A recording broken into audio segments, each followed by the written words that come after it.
You filled yourself with determination and set your 12 alarms for the next day, determined to wake up early, ready to be productive. However, when the first alarm rings, the temptation to hit the snooze button is irresistible. All that enthusiasm from the night before disappears, and suddenly getting out from under the covers seems like one of the hardest tasks in the world. It's almost as difficult as pronouncing Worcestershire, that English sauce with an unpronounceable name. The day that has barely begun already feels like an enemy you want to avoid at all costs, instead of the challenge you should be facing. As the cursor blinks on your computer screen, the to-do list seems to stare at you, begging to be completed. You know you should be working, but you just can't start. And when you try, the distractions on the internet become irresistible. You jump from tab to tab, scrolling through your social media feed in hopes that the algorithm will deliver something you can't miss. The cycle continues. You refresh YouTube repeatedly, waiting for that video with quick edits and content that grabs your attention for a few minutes. But this is not one of those videos. Here it's just me, my shaved head, a notebook, a pen, and some notes I want to share with you. Everything I've described so far, I've experienced myself. That's why I speak with confidence. You are not lazy, you are just lost. Lost in a flood of super stimuli that you can't control. And believe me, that's completely normal. Nowadays, we are immersed in the era with the greatest bombardment of stimuli in the history of humanity. It's not that you are weak or incapable. It is practically a miracle to be able to focus. This video will be different from the ones you're used to watching, without frantic edits or illustrative images. It will just be me talking directly to you. Think of this video as a moment to calm your mind, a pause to give your brain a break. My goal here is simple: to explain to you why you are so overloaded with stimuli and to show you 3 essential points to focus and regain control of your life. I know how it feels. It's one of the worst feelings there are. Laying your head on the pillow at the end of the day and feeling like a failure because you couldn't complete simple tasks. It can be devastating. Perhaps you didn't manage to send that work email, open a document and write 2 paragraphs, or even read the 5 pages you promised yourself. This doesn't happen because you are lazy or uninterested in life, but because at some point you lost the ability to concentrate on more complex tasks. Before we continue, I want to make something very clear.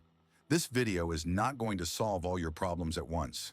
It is just a guide, a path for what you need to do from now on. The first step is simple. Watch this video until the end. I know that at this moment, you may feel an urge to open another tab, check the comments, or even glance at your phone. But stop. Focus here.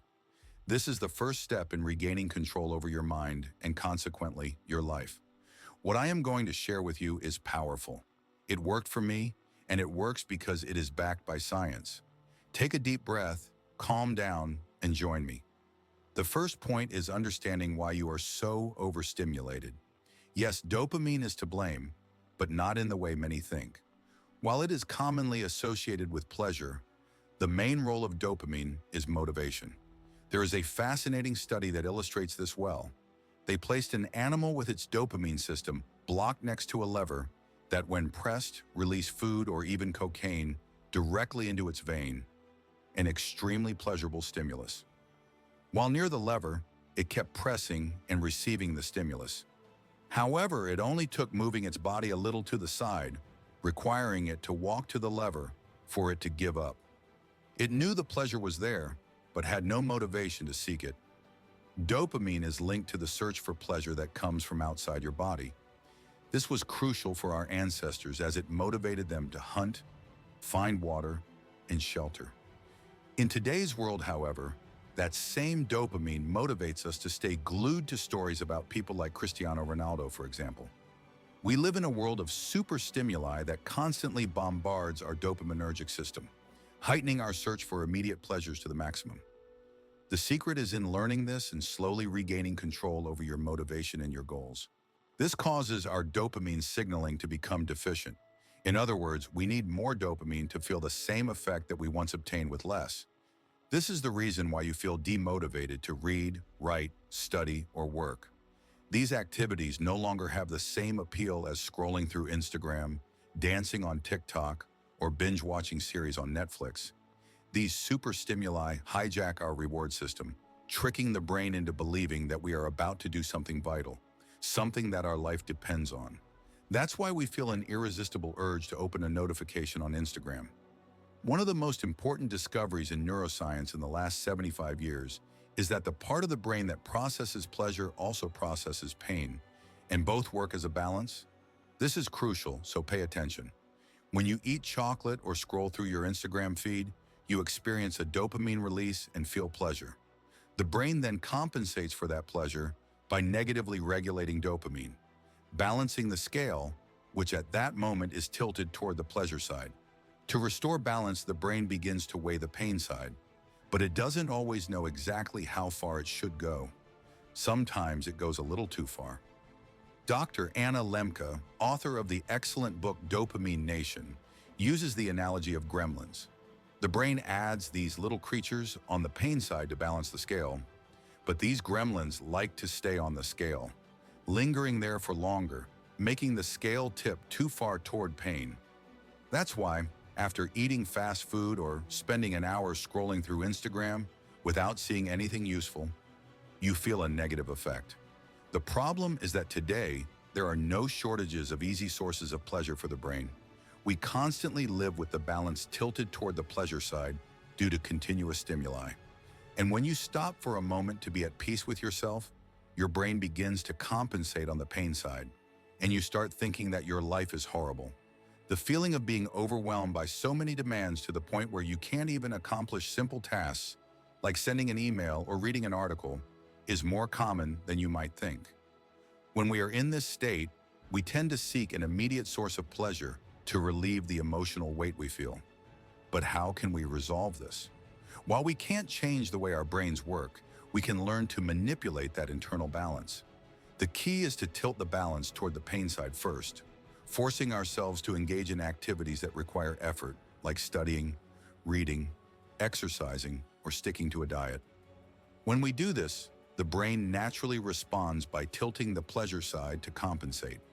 This compensation allows us to experience pleasure in a more balanced and healthy way.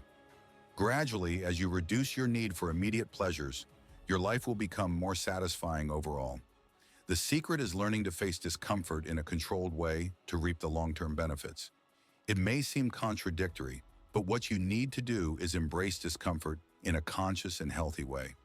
By seeking positive suffering, the kind that comes from productive activities, you will rebalance, and this will bring lasting benefits to your life. In this video, we focus on 3 fundamental pillars to help you recalibrate that balance: the mind, the body, and the power of yet. Starting with the brain, the first thing you need to understand is that you have control over what you consume. The state of overstimulation you are in is the result of losing that control, letting yourself be carried away by stimuli you consume without a clear purpose. The good news is that you can regain that control. I realized that as soon as I started consciously choosing what I put in my mind, things began to improve. Otherwise, the algorithm chooses for you, and it always picks the most stimulating and available content. Don't get me wrong, I'm not saying you should throw away your phone or abandon social media. In fact, the internet and social media are valuable tools. They help us access information, connect with people, and even provide moments of distraction. The real problem is not using these tools, but how we use them. The focus should be on having more conscious consumption, choosing what you truly want to feed your mind. If all you consume is memes and you scroll through the feed without thinking, that's like fast food for the internet. I'm not saying it's bad now and then. We all love a pizza occasionally, but imagine eating fast food at every meal every day. That would affect your health, right? Similarly, consuming content mindlessly can negatively affect your mind. If you want a healthy relationship with the internet, you must be selective. Therefore, the challenge is to discover where you have a genuine interest in your life and seek content that feeds that curiosity. By doing this, not only will you enjoy the internet more productively, but you will also reconnect with true pleasure in the things you consume and do every day. Imagine, for example, following the work of bodybuilder Ramon Vino, and from that, you begin researching training methods and diets. You might also follow people like Wesley Delan Garcia, whom I personally admire. If we dive a little into neuroscience, we will realize that the way we consume content intentionally is completely different from casual consumption. When you open YouTube or Instagram with a clear purpose in mind, you are actively looking for something specific, rather than letting the algorithm bombard you with what it thinks is most interesting. This type of conscious consumption ensures that your attention is not just absorbed, but also fed with a purpose, which takes advantage of the content. I want to share some recommendations. I am about to launch a newsletter, and if you want to follow it, the link will be in the description.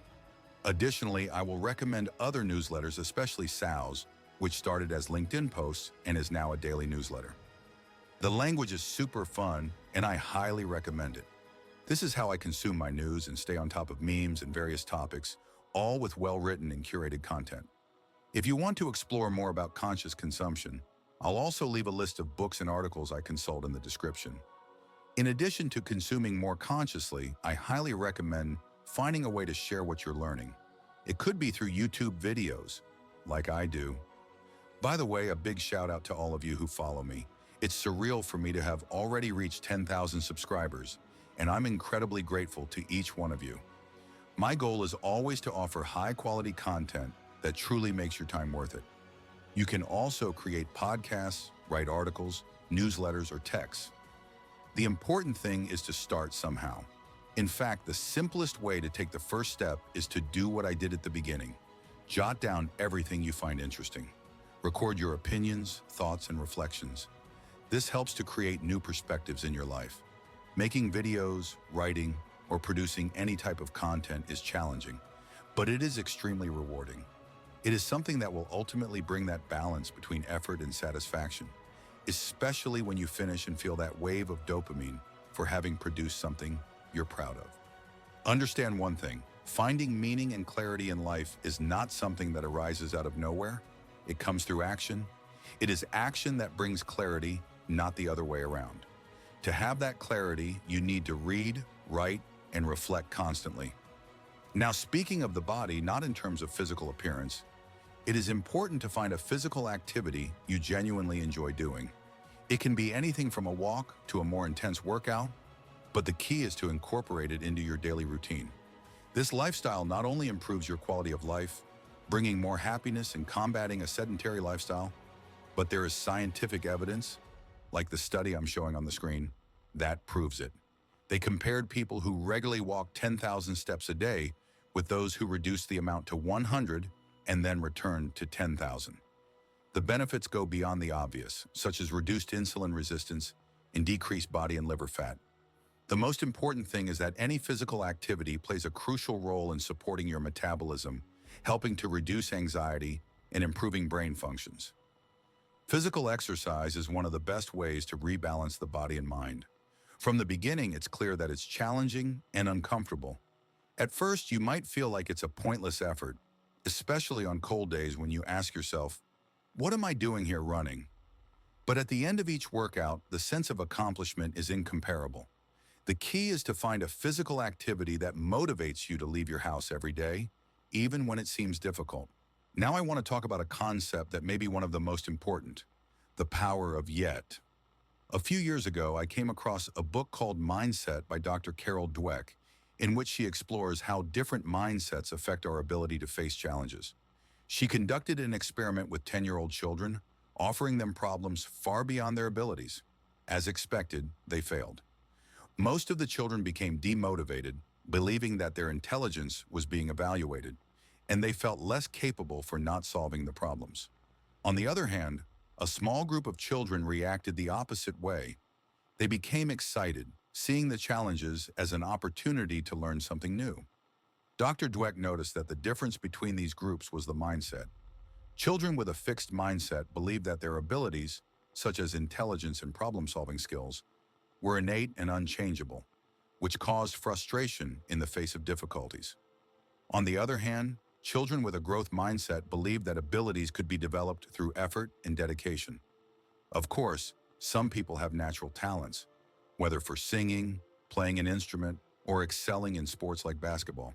However, there is a vast margin for improvement for all of us in any area we choose, as long as we are willing to invest time and dedication. What inspires me the most about the growth mindset is that it values effort. Many times we think that if we have to struggle a lot to solve a problem, it means we're not good at it. However, even geniuses and professionals face challenges and work hard to reach the level of ease we admire. Back in college, I would spend hours studying for an exam or preparing an extremely complex project. Sometimes I would find myself thinking, Michelangelo, at 23, had already sculpted Pietà, and here I am, wondering if self-help books actually work. I must be a failure. But the truth is that struggling is not a bad thing. On the contrary, effort is essential to achieving anything significant in life. It is only by dedicating ourselves intensely that we show our brain that what we are investing time in is actually important to us. The question is, how can we develop this so-called growth mindset? Dr. Carol Dweck makes it clear that mindset is something we can change throughout life. In some areas, we may have a more rigid mindset, while in others, we develop a growth mindset. The first step is to identify where we are stuck in a fixed mindset and work on transforming it. The key lies in the power of yet. For example, instead of saying, I'm not good at math, say, I'm not good at math yet. Instead of, I don't know how to play the guitar, say, I don't know how to play the guitar yet. By adopting this approach, you begin to value the learning process in your own journey. None of us came into this world fully prepared. We all have something to learn and improve upon in different aspects of life. Acknowledging this is what gives us the focus to keep going, even in the face of doubt, discouragement from others, or situations that make us question our path. Understanding that everything is a process allows us to say, I'm not good at this yet, but I'm on my way. Changing your mindset, taking care of your body, and being more selective with the content you consume online are 3 pillars of transformation. This is what changed my life and motivated me to create this YouTube channel, to share these ideas and help others find their own way. I know this video was long and it was just me talking directly to the camera. Maybe you liked it, maybe you didn't. So, tell me in the comments what you thought about this format. The main point, however, is that you are responsible for your own path. The control of your mind is in your hands.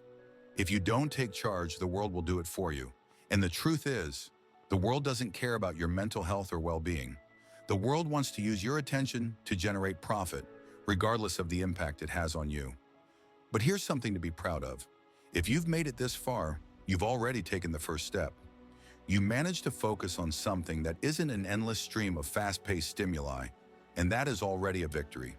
This is the beginning of a journey to reclaim control over your mind, your brain, and your life.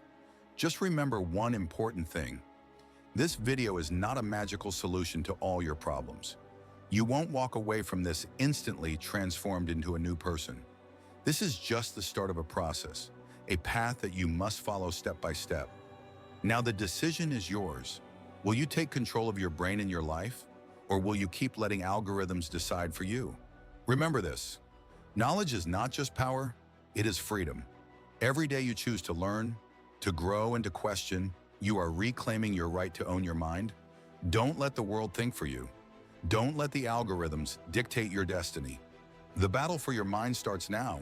And you, are you ready to take control? I am the being of knowledge, and this is just the beginning.